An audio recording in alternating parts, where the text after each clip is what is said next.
Harry got bitter as Charles sent fatal message to the Duke in the King's latest speech. King Charles included a secret message to his son Prince Harry in his speech at Mansion House on Wednesday evening, a royal commentator has claimed.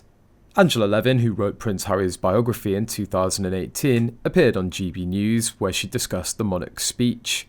Levin referenced the part of the speech which read, "Do we pause, instinctively and unerringly, before speaking or acting to ensure we're affording equal weight to both sides of the balance? Our society would be a kinder and gentler place for it." The commentator then told Patrick Christie's, "I think it's quite interesting because it's a message to Harry. Don't come in and start shouting at me and demanding that years later we still apologise to Meghan." When asked to clarify if these sentences in King Charles's speech were a secret message to Harry and Meghan, Levin commented, "I can't promise anything. But I can pick up on things as something written between the lines, and I think this is something that's written between the lines. Be calm, don't shout, don't nag, don't demand, but let's keep things equal." King Charles reportedly continues to harbour anger for his youngest son Prince Harry, after it emerged that the monarch continued to hold a grudge against him for airing difficulties in public.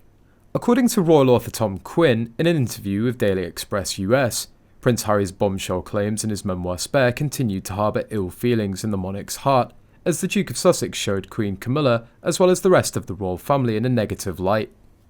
Harry lied about his father's absence in his life. For instance, he claimed that he was all alone at Eton when he was notified that his great-grandmother had died. In reality, there's photographic evidence that he was on a ski trip in Switzerland with his father and brother.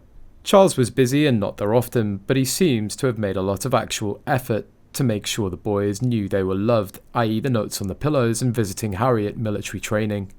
Child rearing is actually pretty humbling, because the kid starts out as a selfish baby, whose wants and needs supersede your own. I can see Harry having a problem with that because both Meghan and Harry are actually very selfish people, and not really given to self-sacrifice in any capacity.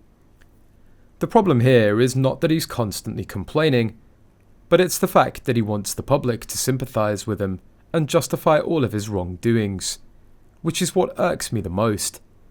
Deep down he knows that he's effed up, but he wants to blame it on his circumstances rather than take accountability to sort out his actions. Harry kept whining and whining, meanwhile William stayed focused and carved his own path. There were a lot of firsts for William and Catherine. It's not like everything was handed out to them, but they were willing to work for it.